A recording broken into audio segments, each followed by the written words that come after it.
I'm Jeffrey Rosenfeld, neurosurgeon at the Alfred Hospital in Melbourne, Australia, and Professor of Surgery at Monash University. I was the head of neurosurgery at the Royal Children's Hospital in Melbourne when I was doing the HH surgery. I'm Lisa Soeby, co-founder of the Hope for Hypothalamic Hamartoma Foundation and mother of a son with a hypothalamic hamartoma from Phoenix, Arizona. And I'm Rekate. I was the director of pediatric neurosurgery at the Barrow Neurologic Institute in Phoenix, Arizona. I'm the first pediatric neurosurgeon ever to be in Arizona, and I'm fully retired now and emeritus professor at Hofstra in Long Island.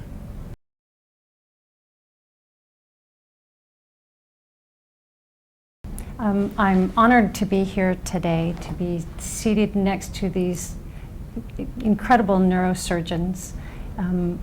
My son was diagnosed when he was 3 months old with a very rare brain lesion called a hypothalamic hamartoma. It was a very devastating condition. He was having approximately 300 seizures a day around the clock and cognitive decline, behavior issues. It was a significant challenge for us to get a diagnosis. He was diagnosed at 3 months old, and immediately we went to the Barrow Neurological Institute, which is renowned for dealing with these types of lesions and tumors and epileptic type of syndromes. Unfortunately, at that time, there was no treatment for CJ's condition. My son's name is CJ, and for his condition, there was no treatment available.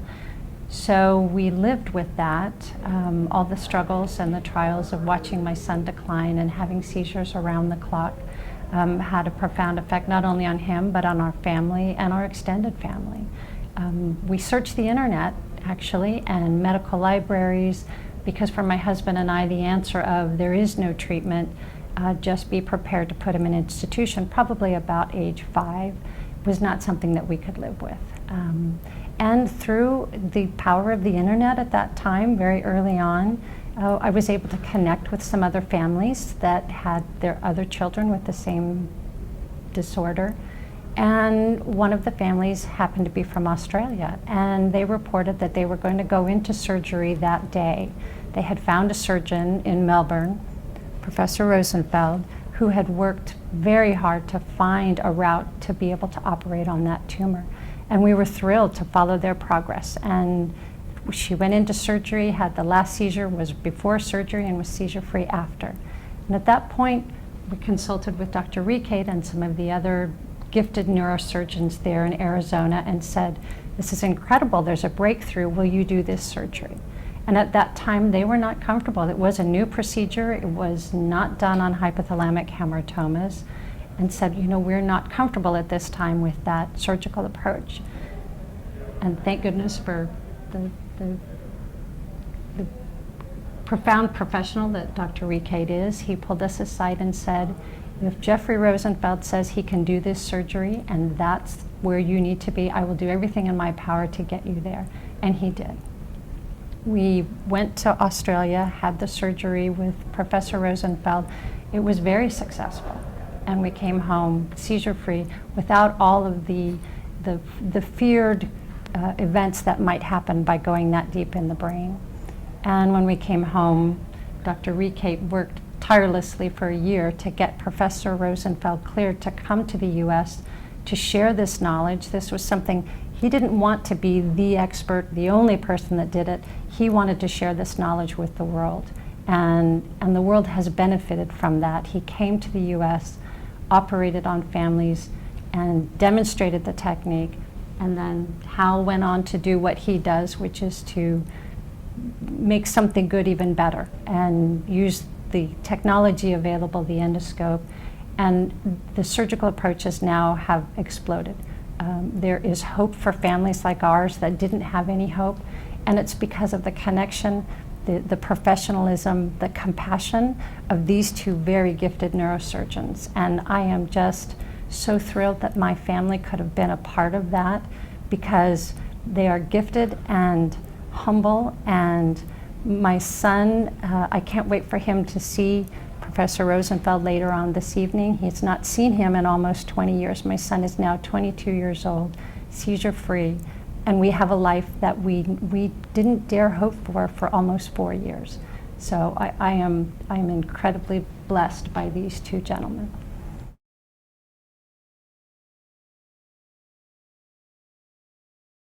We're hearing many stories like this from parents that were totally they were totally messed up by having a child with this condition, because the children, as Lisa said, were becoming increasingly disabled. Severe epilepsy, severe behavioural problems, severe aggression attacks, and sometimes endocrine problems as well. And you know, it was just a nightmare, a total nightmare for the parents and for the children to be suffering with this awful condition. And in fact, in many cases, it was never even picked up. Even on the imaging, people missed these hamartomas. If they were small, they didn't even see them. And when they did the brainwave tests, the seizures seemed to be coming from other parts of the brain. They didn't even realise that the seizures were coming from the hamartoma. And you know, the earlier you could remove the hamartoma, the better chance you've got of fixing up all these ongoing problems. And so I thought, you know, with the results that had been achieved thus far, this was in the late 90s and early 2000s, the results were lousy from surgery. You know, there were children who were dying, there were children who were left paralysed after the surgery, their epilepsy wasn't well controlled. So why would the neurologists or the parents want to have any surgery at all? In fact, the neurologists were not even referring patients for the surgery in those times. Yes, there was radiosurgery, which is focused radiotherapy, that was emerging as another treatment, and it was showing some success, but it didn't have an immediate effect. It took a number of months for the radiation to have an effect. So we looked at some of these scans of these children, and we found that the traditional way of operating underneath the brain or through the side of the head, underneath the temporal lobe or the frontal lobe, was not going to remove the lesion. The only way to remove it was to really come from above and go between the two halves of the brain. And although this had been used for other things, as Lisa said, it hadn't been really used for hamartoma. So I adapted the technique and made it a much more targeted approach. The trajectory and the angle and the opening was very well controlled to reach that particular deep target and then try and disconnect or remove the lesion. And we started getting success. And that's when the internet kicked in, because all the families started to work out that the best results were coming from our group in Melbourne. I say our group because it wasn't just me, it was a whole team of people. I was the surgeon, but we had very good neurology there, we had very good psychology and endocrine, all the backup was there as well. We had a team approach, a comprehensive epilepsy centre, which is what you need to treat this complex problem. So I started to do the operation, the internet kicked in, I started to get patients from all over the world. I got a patient from Mongolia, I got Tanzania, I got Europe, England, and even the USA. It was unheard of for US patients to be sent overseas for surgery, because all surgery can be done in the US. And certainly Dr. Spetzler at the Barrow Neurological Institute offered surgery to Lisa, to her son, but Lisa weighed it all up and said, look, I really want to go to Dr. Rosenfeld because we're seeing what he's doing. And Dr. Spetzler said, look, I can do it my way, but I don't want to do it Rosenfeld's way because I haven't done it that way before. I'd like to do it the way I usually do lesions in that part of the brain. And, well, Dr. Rekate will explain, but in the end, Dr. Spetzler said, okay, you go there, but I want to see what happens afterwards. I want to see CJ again to see what effect this operation has had. So that all happened. CJ had a good result. Dr. Spetzler and Dr. Rekate were happy with that, and thanks to Dr. Rekate and Dr. Spetzler, they invited me back to to BNI to really show them my approach.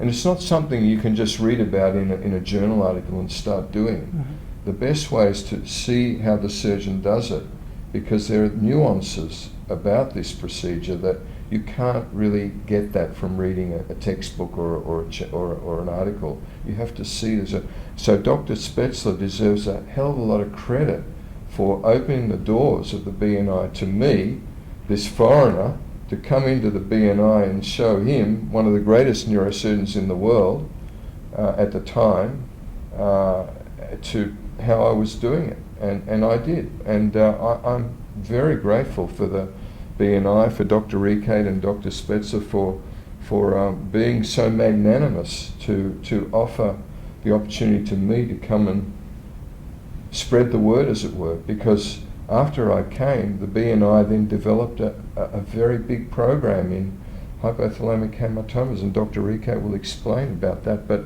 I was so happy to be able to see the treatment that I was having success with being done by other surgeons and given other children and families the opportunity to benefit, whereas before, the results were lousy. So this was really, it was a fantastic experience for me to come over to the BNI to do that, and I was welcomed with open arms, and I still remember, the wonderful reception I had, and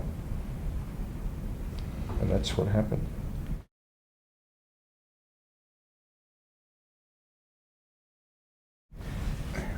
I believe this is an incredible and unique story. It's synchronicity. Everything aligned, all of the stars aligned together at the same time to create a revolution in the way things are managed. Prior to this experience, I had operated on several people with hypothalamic hamartomas, thinking that they were seizures, thinking that they were tumors.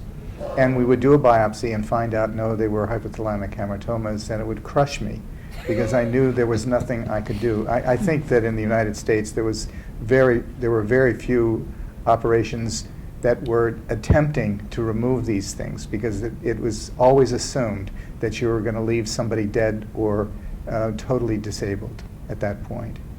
When I first met CJ, I believe he was about 3 months old. Mm-hmm. And it broke my heart to tell them that I couldn't do this. I can't do anything about this. It is what you have to live with. And Lisa is the most courageous person I know. And she wouldn't take that. She was always really, really nice about it, but she obviously clearly wasn't going to live with that.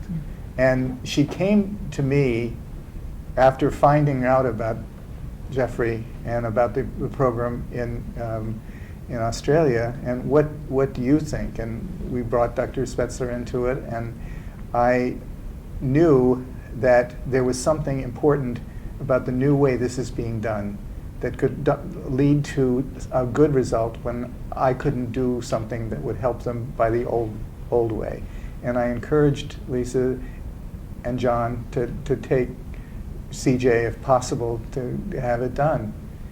And I thought that was the end of it. I thought that was the right answer, and that was the end of it. But it was never going to be the end of it for Lisa. It was always going to be more. And she came up, and probably with Jeffrey as well, the possibility of inviting Jeffrey to the BNI to do these surgeries. We did this in 2003.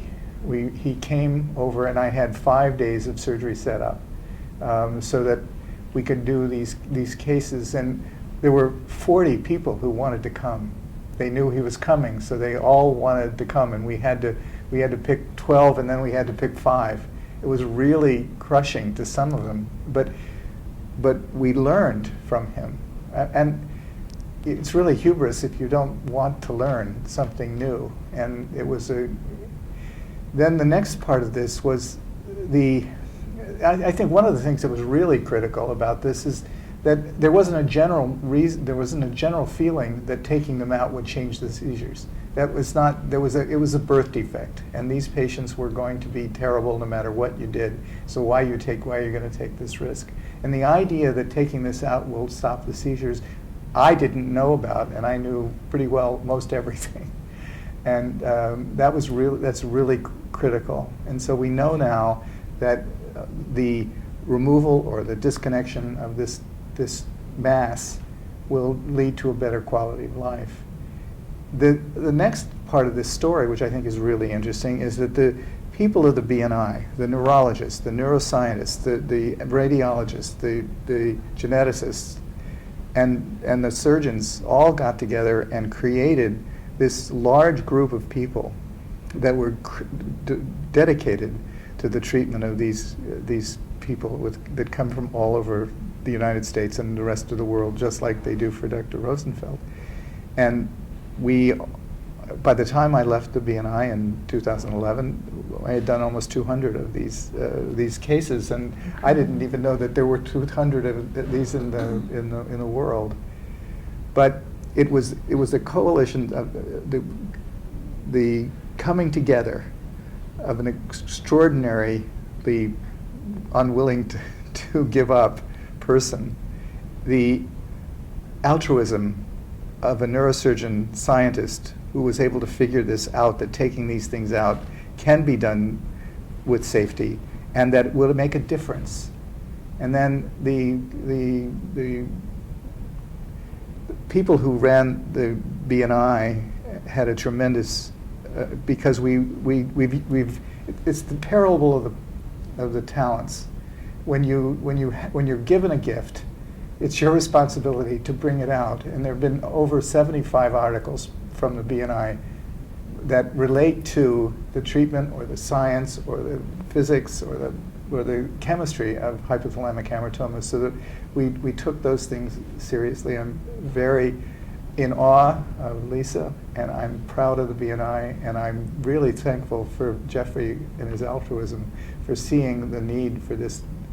And I hope that I never would do something just because I can do it when I can find somebody else who could do it better.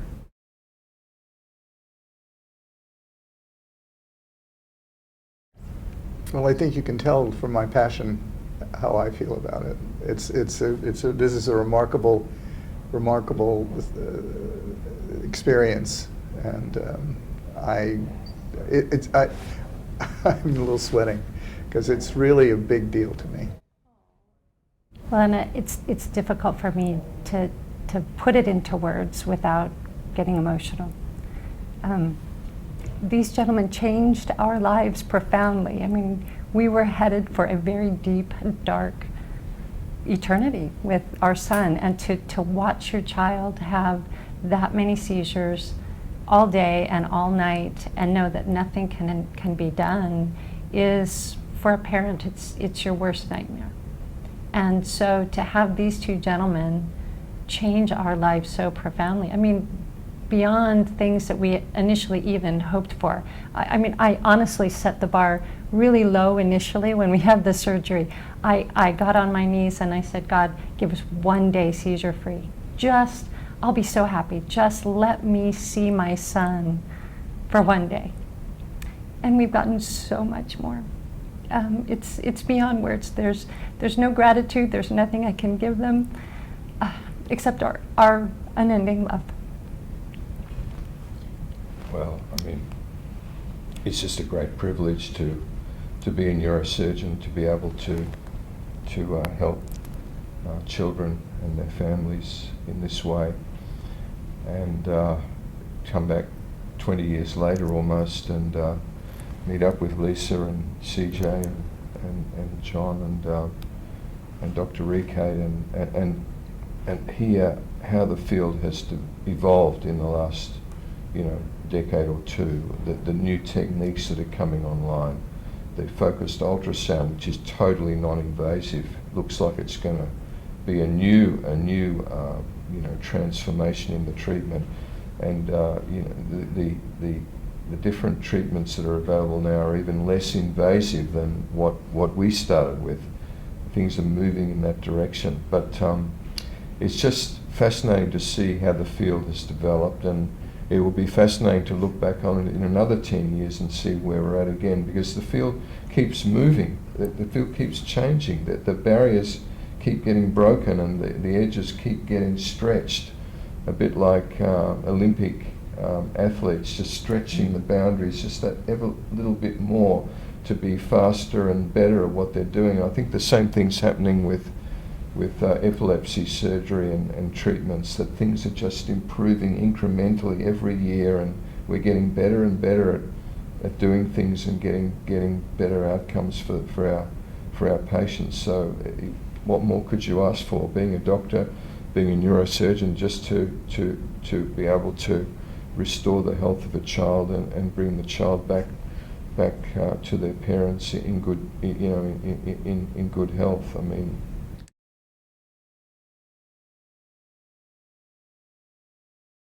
no, we couldn't have predicted it, and that's the thing about medicine. It just keeps forever changing, and you can't predict what's going to happen in 5 years. I think, though, that my aim has always been to try and stretch the boundaries, and that's why I got into this area, and I think I wanted to do something to help these children that hadn't been done before, and I found a way to do that, and so it's not just only my good fortune. Not only did you restore a child that we thought would be institutionalized, comes to find out my 22-year-old son is playing Words with Friends on his app with his neurosurgeon. And he's How beating could him. And he beats him. How could I ever have gone from, such a beginning to, and again, it's the compassion of these men. It wasn't just about a patient, and it wasn't just about them being successful. It was, to them, each and every child was important, and every outcome of every surgery meant something to them. And that's the relationship we will take through our lives forever. That nothing can change that. The bond, I think, that the three of us have, and with my son and my husband, it's just beyond words. I